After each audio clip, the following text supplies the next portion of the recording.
평안을 너희에게 끼치노니 곧 나의 평안을 너희에게 주노라. 내가 너희에게 주는 것은 세상이 주는 것과 같지 아니하니라. 너희는 마음에 근심하지도 말고 두려워하지도 말라. 사랑의 하나님, 감사와 찬양을 올려드립니다. 저희와 늘 함께하여 주시고 저희의 삶을 운행하여 주시는 주님, 한 주의 가운데 주 앞에 나아옵니다. 우리 안에 쌓인 세상의 생각들과 불안들을 다 내려놓고 오직 주님과 함께하기 원합니다. 우리 안에 예수님의 마음을 온전히 새기는 시간이 되게 하여 주옵소서. 주님, 사순절 기간입니다. 바쁘게 흘러가는 하루 속에서 잠시 멈추어 정말 중요한 것에 집중할 수 있는 집중력과 절제력을 우리에게 주옵소서. 우리를 가리고 치장했던 많은 것들을 벗어버리고 순수하고 단순한 모습으로 주님 앞에 서게 하옵소서.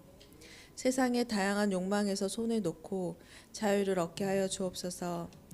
사순절 기간 우리의 경건 훈련이 단순히 참고 견디는 것이 아니라 주님을 더 깊이 만나는 시간이 되게 하여 주옵소서.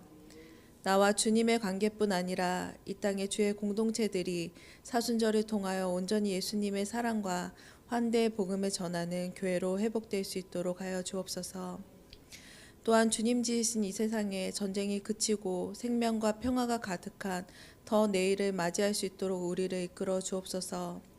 다시 전쟁을 시작한 팔레스타인을 기억하여 주시고 그 땅에 많은 죽음에 이르게 된 많은 주의 자녀들을 정말 주님께서 품어주시옵소서. 하나님, 세상이 혼란할수록 이 세상에서 살아가고 있는 저희들 마음 또한 요동칩니다. 온갖 거짓이 난무하고 무엇이 진실인지 알 수 없을 때도 많습니다. 사람들은 근거 없이 너무나 쉽게 말하고 아니면 말고식의 책임감 없는 태도로 살아갑니다. 하지만 그 가운데 누군가는 목숨을 잃기도 하고 어떤 이들은 사회를 폭력의 위험 속에 몰아넣습니다. 하나님, 주의 자녀들이 그 길에 함께 서지 않게 하여 주옵소서. 무릇 더러운 말은 너희 입 밖에도 내지 말고 오직 덕을 세우는 데 소용되는 대로 선한 말을 하여 듣는 자들에게 은혜를 끼치라 하라신 주님의 말씀을 기억하게 하여 주옵소서. 이럴 때일수록 성도들이 오직 주님의 길에 서 있을 수 있게 하여 주옵소서. 하나님, 아픈 성도들을 위하여 기도합니다. 몸과 영의 고통을 속히 치유하여 주시고 그 마음을 위로하여 주옵소서. 오늘 단위에 서신 이원기 목사님과 함께 하셔서 그 건강을 늘 지켜주시고 영육의 강건함을 주시며 그 선포된 말씀에 성령님 함께하여 주옵소서. 온전히 주님 한 분께만 영광 올려드리며 우리 주 예수 그리스도의 이름으로 기도드립니다. 아멘.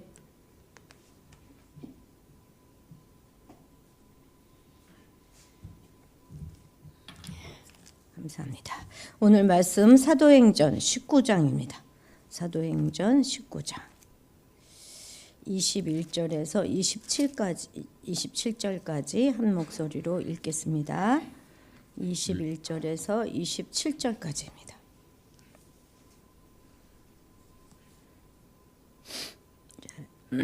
한 목소리로 읽겠습니다. 이 일이 있은 후에 바울이 마게도냐와 아가야를 거쳐 예루살렘에 가기로 작정하여 이르되 내가 거기 갔다가 후에 로마도 보아야 하리라 하고 자기를 돕는 사람 중에서 디모데와 에라스도 두 사람을 마게도냐로 보내고 자기는 아시아에 얼마 동안 더 있으니라. 그때쯤 되어 이 도로 말미암아 적지 않은 소동이 있었으니 즉 데메드리오라 하는 어떤 은장색이 은으로 아데미의 신상 모양을 만들어 직공들에게 적지 않은 벌이를 하게 하더니 그가 그 직공들과 그러한 영업하는 자들을 모아 이르되 여러분도 알거니와 우리의 풍족한 생활이 이 생업에 있는데 이 바울이 에베소뿐 아니라 거의 전 아시아를 통하여 수많은 사람을 권유하여 말하되 사람의 손으로 만든 것들은 신이 아니라 하니 이는 그대들도 보고 들은 것이라. 우리의 이 영업이 천하여질 위험이 있을 뿐 아니라 큰 여신 아데미의 신전도 무시당하게 되고 온 아시아와 천하가 위하는 그의 위엄도 떨어질까 하노라 하더라. 아멘. 이영기 목사님 나오셔서 말씀 전해 주시겠습니다.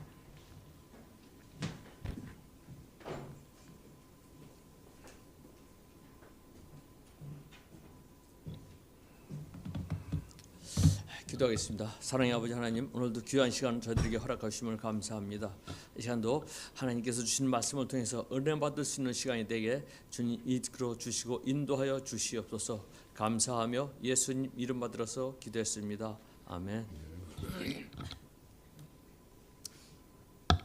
에베소에서 바울은 회당에 들어가서 석 달 동안 하나님의 나라의 일을, 하나님 나라를 강론하고 고문하면서 담대하게 복음을 전하였습니다. 그러나 일부 마음이 완악한 유대인들이 바울의 강론을 믿으려 하지 않고 오히려 회방하면서 비방함으로 바울이 제자들을 따로 불러서 두란노 서원으로 가서 거기서 2년간을 하나님의 말씀을 전하였습니다. 그러므로서 하나님의 바울에게 놀라운 말씀의 은혜를 베푸고, 그래서 하나님께서 또한 그 말씀으로 인해서 아시아를 넘어서 에베소를 넘어서 아시아 전국으로 하나님의 말씀이 전파되는 효과를 보게 된 것이죠. 그리고 하나님은 바울에게 또한 놀라웠고 큰 역사를 이뤘습니다. 11절 12절입니다. 하나님이 바울의 손으로 놀라운 능력을 행하게 하시니 심지어 사람들이 바울의 몸에서 손수건이나 앞치마를 가져다가 병든 사람에게 얹으면 그 병이 떠나고 악기도 나가더라. 바울이 안수기도할 때 병마가 떠나갔습니다. 악기도, 귀신도 나갔습니다. 또 손수건이나 앞치마를 가져다가 병든 사람에게 얹으면 병이 나가고 또 귀신도 나갔던 것이죠. 이것은 하나님이 바울을 통해서 행하신 놀라운 능력이었습니다. 한편 바울이 예수님의 이름으로 그 놀라운 능력을 행할 때에 에베소에 사는 마술사들도 바울을 따라서 행합니다. 13절에서 16절까지입니다. 이에 마술하는 어떤 유대인들이 시험 삼아 악기 들린 자들에게 주 예수의 이름을 불러 말하되 내가 바울이 전파하는 예수를 의지하여 너에게 명하노라 하더라. 유대의 한 제사장 스게와 7 아들도 이 일을 행하더니 악귀가 대답하여 이르되 내가 예수도 알고 바울도 알거니와 너희는 누구냐 하며 악귀 들린 사람이 그들에게 뛰어올라 눌러 이기니 그들이 상하여 벗은 몸으로 그 집에 도망하는지라. 악귀 들린 자에게 내가 바울이 전파하는 예수의 이름으로 명하니까 너희들 나가라 하고 꾸짖었죠. 그때 이 악기 귀신 들린 자가 뭐라고 얘기합니까? 내가 예수도 알고 바울도 아는데 너는 누구냐 하면서 오히려 스게의 제사장의 아들 7명 위에 올라서 그들을 이겼습니다. 여기서 보면요, 악귀가 귀신이 이야기하는 이야기가 나오죠. 귀신 들린 사람이 말을 하는 것이죠.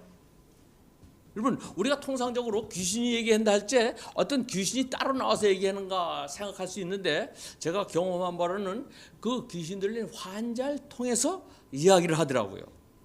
저는 정말로 처음에 이 사람의 귀신 소형인지 아니면 일반적인 병인지를 알 수가 없었어요. 근데 제가 그 먼저 다니던 그 교회 예수중심교회 지금 이초섭 목사님의 그 귀신 쫓는 것을 보니까 이분이 상대편 눈을 보고 같이 눈을 보면서 하고 입을 벌리게 하더라고요. 그랬더니 이 귀신도 똑같이 그분 따라서 이렇게 입을 벌리고 눈알이 왔다 갔다 하더라고요. 그래서 저도 그렇게 한번 해보니까 되더라고요, 그게. 그래서 이게 귀신 들린 환자들을, 그래서 제가 이제 이렇게 기도할 때 보면 눈을 보라 그러고 같이 이제 하고 이렇게 입을 벌리고 그러면 같이 근무하는 그 직장에 있던 그 명성교회 된 그 집사님도 확 잡히더라고요. 그래서 이게 귀신 들리는 거구나. 근데 그렇지 않은 사람은 그냥 망뚱망뚱 쳐다만 보더라고요. 그래서 이제 그것을 분간할 수가 있었습니다. 제가 제주에서 그 집사님하고 신방을 갔는데 그 집사님이 아프다고 해서 기도 좀 해달라고 그래서 기도를 했는데 그 여자 집사님 입에서 목소리가 얘기하더라고요. 누구냐고 그랬더니 자살한 큰 딸이라고 그러더라고요. 그러니까 그 얘기를 들으니까 그 어머니 되는 분이 연민의 정을 갖더라고요. 딸이 거기 들어왔냐고. 그래서 이건 아니라고. 이거는 귀신이 이렇게 저거 장난이지 죽은 딸은 여기 이렇게 들어오는 게 아니라고. 여러분, 이주선 목사나 김기동 목사님이 왜 이단 소리를 듣는지 아십니까? 이분이 귀신을 쫓아보면 이렇게 귀신들이 얘기를 해요. 그러면 가서 보면은 맞아요. 그 사람이 죽었다는 거, 어디서 있다가 죽고 뭐 있다는 거 알아요. 그래서 이분들이 한 얘기가 뭐라고 합니까? 불신자의 사후형은 귀신이다라고 얘기를 했어요. 이것이 결국은 이단 소리를 듣게 되는 것이죠. 성경에 있는 그 얘기가 아니죠. 그것은 자기 경험에서 나오는 얘기인 것이죠. 그렇지? 귀신인 그 들어간 사람을 통해서 귀신은 이야기를 합니다. 그런데 이 귀신이 어떻게 집을 짓고 있기 때문에 그 들어간 곳에서 나가려 하지 않습니다. 근데 이렇게 제 경험으로 귀신이 나가려고 그러면 기도를 막 하고 그러면 어떻게 가래 침을 뱉더라고요. 딱 가래가 막 나오더라고요. 침을 뱉으면서. 그래갖고 큰 이 가래 덩어리가 나가면서 나가더라고요. 그러면서 하는 소리가 억울하다. 내가 여기서 있으려고 그러는데 왜 날 쫓아내냐. 억울하다 하면서 울면서 나가는 모습을 많이 봤습니다. 여러분, 예수님의 능력으로서는 이와 같이 귀신을 쫓아낼 수 있습니다. 그래서 그런 능력을, 귀신 쫓는 자는 능력을 항상 유지하기 위해서 어떻게 합니까? 항상 기도로서 충만하게 성령 충만한 생활을 해야 되는 것입니다. 오늘 본문에서요, 마술하는 유대인이나 제사장 스게와 7 아들이 귀신들로부터 수모를 당하는 이런 사건으로 인해서 예배소에 있는 많은 사람들이 어떻게 주님을 경외하는 모습을 볼 수 있습니다. 17절 말씀 보시기 바랍니다. 예배소에 사는 유대인과 헬라인들이 다 이를 알고 두려워하며 주 예수의 이름을 높이고, 바울이 전하는 예수 그리스도는 병자를 고치고 귀신을 쫓아냈지만 예수님과 전혀 상관이 없는 이 마술사들이나 또 어떻게 해요? 제사장의 7 아들들을, 이들은 전혀 예수님과 상관없는 자들이 예수님의 이름으로 귀신에게 명했을 때에 귀신은 어떻게 해요? 이들에게 올라타서 이들을 해하고 옷을 벗겨서 도망치게 하였습니다. 이들이 눈으로 이러한 모습을 직접 확인을 했죠. 그렇기 때문에 이들의 어떤 생각, 예수님을 정말로 두려워하는 마음을 갖고 예수님의 이름을 높였습니다. 즉 예수님에 대한 경외하는 마음을 갖고 있었던 것이죠. 그뿐만 아니라 이와 같은 광경을 본 예배소의 많은 유대인들과 헬라인들이 이러한 모습을 목격을 했습니다. 그래서 많은 사람들이 참 하나님이신 예수 그리스도를 높이면서 자복하고 통회하면서 예수님 앞으로 나왔습니다. 18절 19절입니다. 믿은 사람들이 많이 와서 자박하고 행할 일을 알리며 또 마술을 행하던 많은 사람이 그 책을 모아 가지고 와서 모든 사람 앞에 불사르니 그 책값을 계산한즉 5만이나 되더라.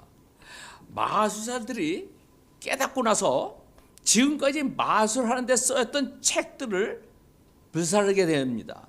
그 책값이 자그마치 5만이나 된다고 하고 있습니다.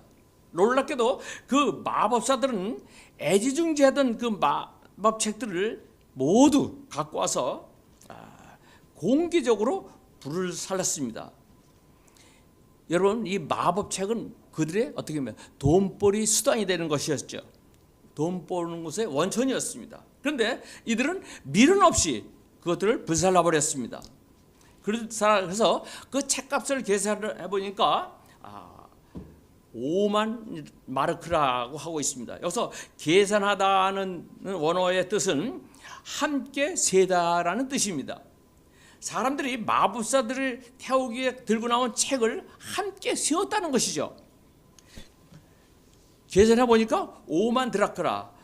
당시 은하 한 드라크마는 한 사람의 하루 일당이었습니다. 오늘날 계산하면 하루 일당 20만 원이라 생각하면요, 어떻게 100억 정도 되는 엄청난 큰 금액의 책값이었습니다.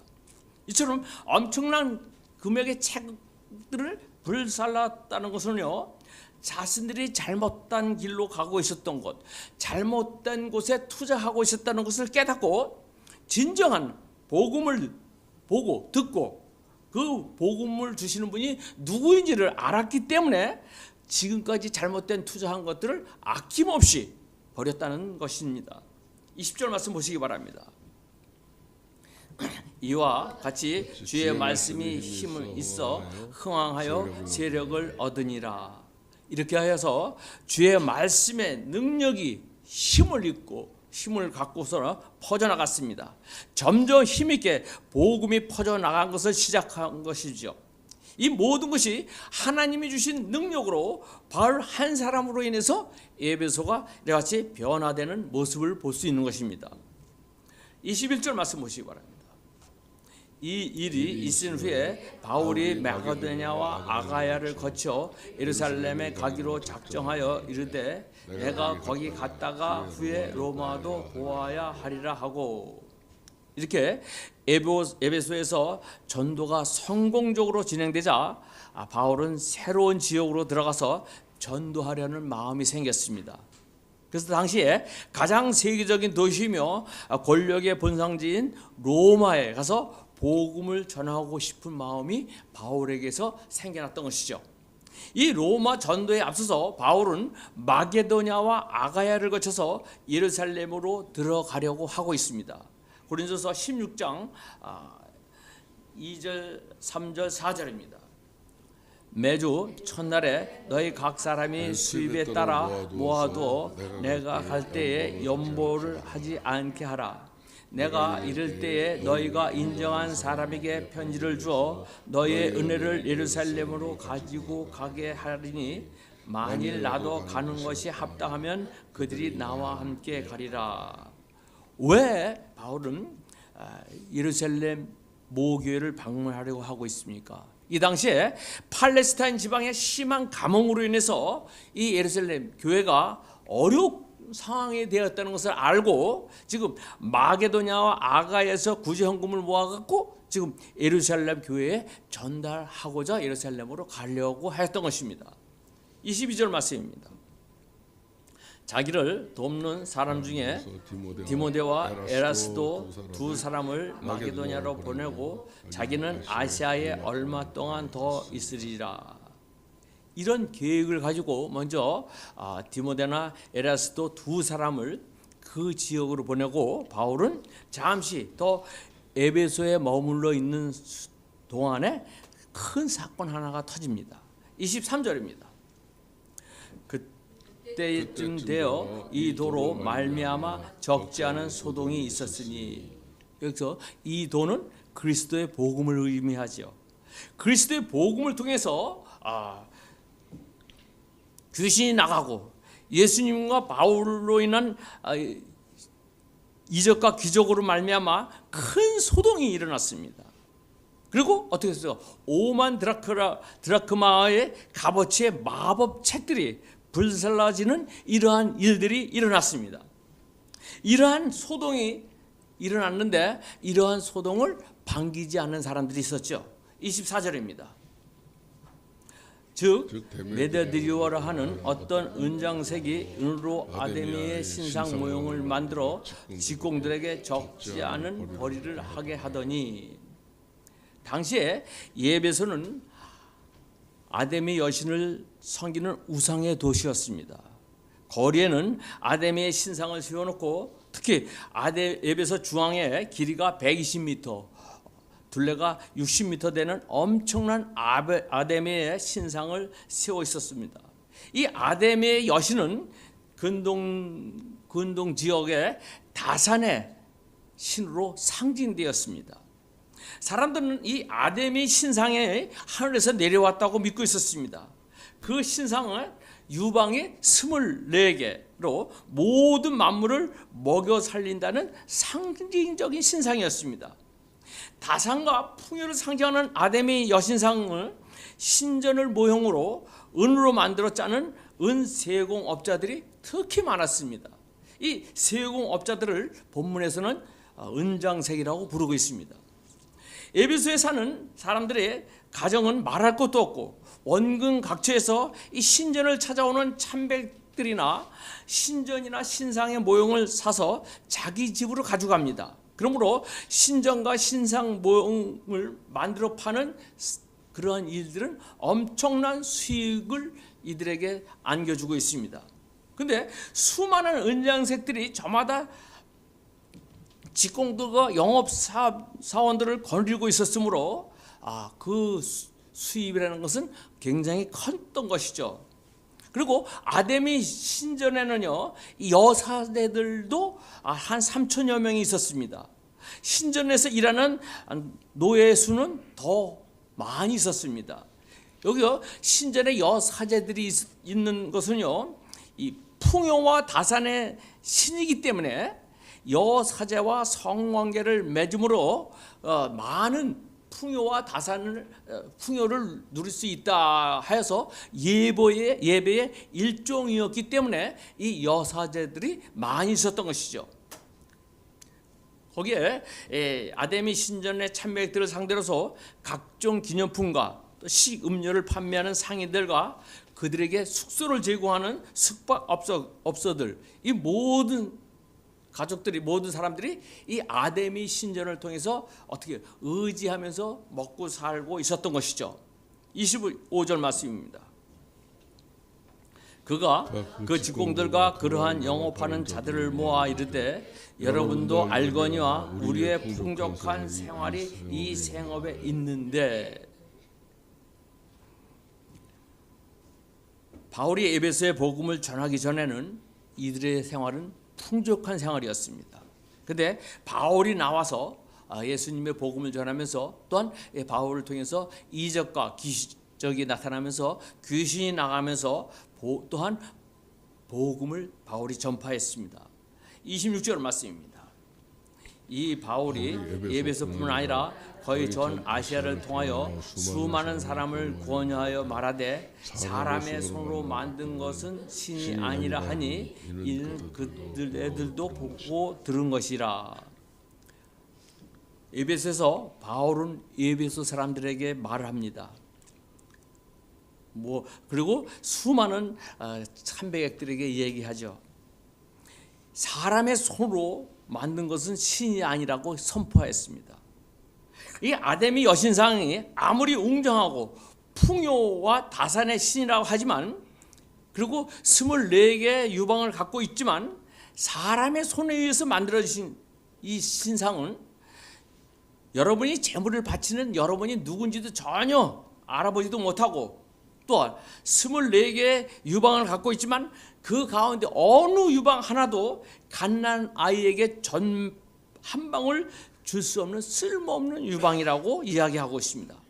그러므로 사람의 손으로 만들어진 이 아데미 여신상은 결단코 신이 될 수 없다고 바울이 이들에게 선포하고 있는 것이죠. 사람의 손으로 만든 것은 신이 아니라고 말하면서 많은 사람을 설득해서 그 많은 사람들이 마음을 돌려놨습니다. 바울의 설교로 인해서 신앙의 중심이 금속이나 돌도가리에 불과한 아데미 여신상에서 살아계신 하나님 예수 그리스도로 신앙의 중심이 옮겨지는 것을 이들이 보았던 것입니다. 바울의 이러한 복음 전파에 바울이 선포함에 한두 사람만 움직였다면 이러한 일들이 있지 않았지만 많은 사람들이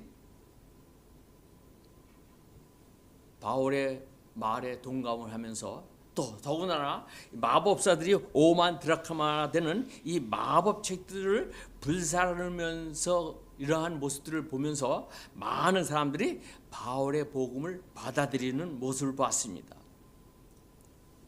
그러나 그것이 이 아데미 신전으로 인해서 밥 먹는 사람들에게는 절대로 어떻게 합니까? 용납할 수 없는 생계와 관련된 일이었죠.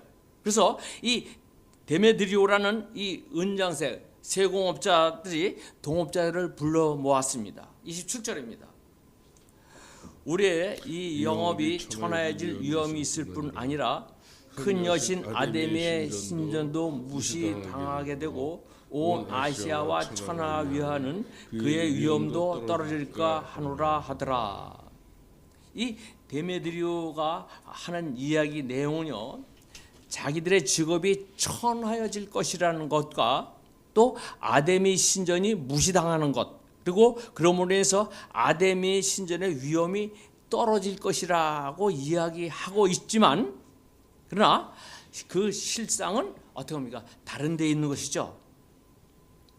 지금 데메드리오는 아데미 여신에 대한 강한 애정과 충성심을 갖고 있는 것처럼 이야기하지만 그거는 단지 명분뿐이었죠.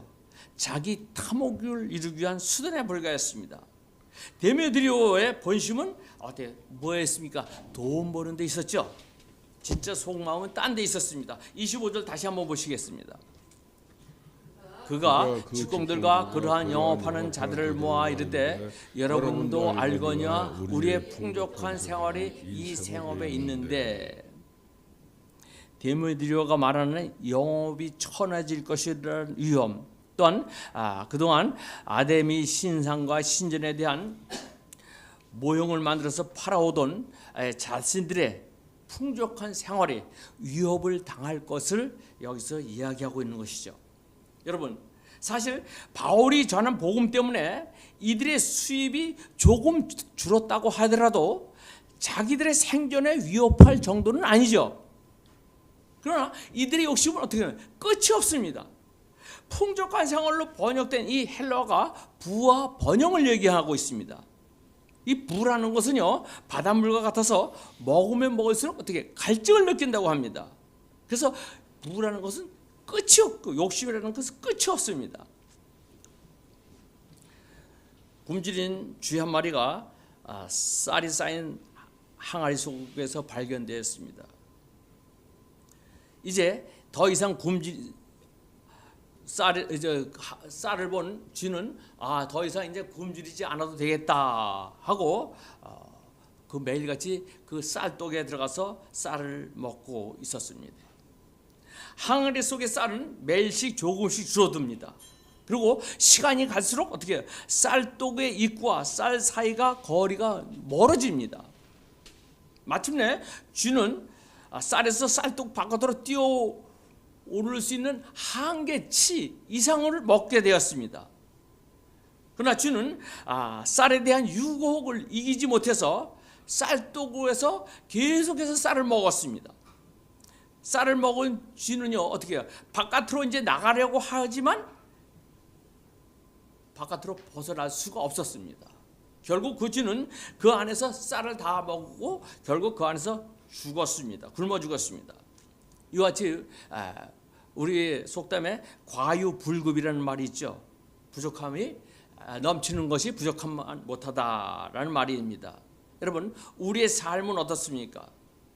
우리의 삶 속에서 우리의 물질뿐만 아니라 기타 여러 가지가 우리가 지나치게 모든 것이 우리가 섭취하려고 하고 모든 것에 휩쓸리고 있지는 않습니까? 어떻게 보면 오늘날 정치의 현상과도 같을 것입니다. 있는 것에 만족하지 않고 더 큰 것을 바라보다가 이와 같은 지금 나라가 혼란스러운 이런 상태까지 가게 된 것을 볼 수 있습니다. 여러분, 여기 말씀에서 우리 믿는 사람이 풍족함을 누리지 말라는 것은 아닙니다. 그러나 어느 정도 생활에 맞는 삶을 살라는 것이죠. 모든 일에는 정도가 있습니다. 그래서 이 정도를 벗어나지 말라. 이 정도를 우리가 갖출 수 있는 것은 무슨 성경 말씀이죠. 우리가 정도의 길잡이는 성경 말씀인 것입니다. 에베소 1장 17절에서 19절입니다. 우리 주 예수 그리스도 하나님 영광의 아버지께서 지혜와 계시의 영을 너에게 주사 하나님을 알게 하시고 너의 마음의 눈을 밝히사 그 부르심의 소망이 무엇이며 성도 안에서 기업의 영광의 풍성함이 무엇이며 그 힘의 위력으로 역사하심을 따라 믿는 우리에게 베푸실 능력의 지극히 크심이 어떠한 것을 너희로 알게 하시기를 구하노라. 바울의 기도죠. 하나님을 알게 하시고 또 하나님으로 알므로써 마음의 눈을 밝혀서 믿는 우리들에게 강한 힘으로 활동하시는 하나님의 능력이 얼마나 큰지 그 하나님의 능력을 알게 되기를 원한다고 바울에게 기도하고 있습니다. 우리는 하나님이 주신 말씀을 통해서 우리의 정도껏 하나님이 바라는 소망대로 우리가 살아가는 것, 이것이 하나님이 우리에게 원하시는 길인 것입니다. 오늘 말씀을 통해서 우리에게 깨우쳐 주시는 것은 우리의 삶이 어느 정도 지나치는 삶을 살지 않고 오직 정말 분수에 맞는 그러한 가운데 하나님 주신 뜻을 더욱더 알면서 충성할 수 있는 그러한 믿음이 우리에게 중요한 것입니다. 그러한 믿음을 여러분과 저가 갖기를 주님의 이름으로 축원을 드립니다. 기도하겠습니다. 사랑의 아버지 하나님, 항상 감사합니다. 저희들에게 항상 하나님이 함께해 주셔서 정말로 예수 그리스도의 이름으로, 예수 그리스도의 능력으로 우리가 악귀를 물리치고 우리의 병마를 고칠 수 있는 이런 믿음을 또한 저희들에게 허락하여 주셔서 그로 인해서 하늘나라에 확장되는 일에 저희들이 더욱더 헌신할 수 있도록 주님 인도하여 주시옵소서. 감사하며 예수님 이름 받들어서 기도했습니다.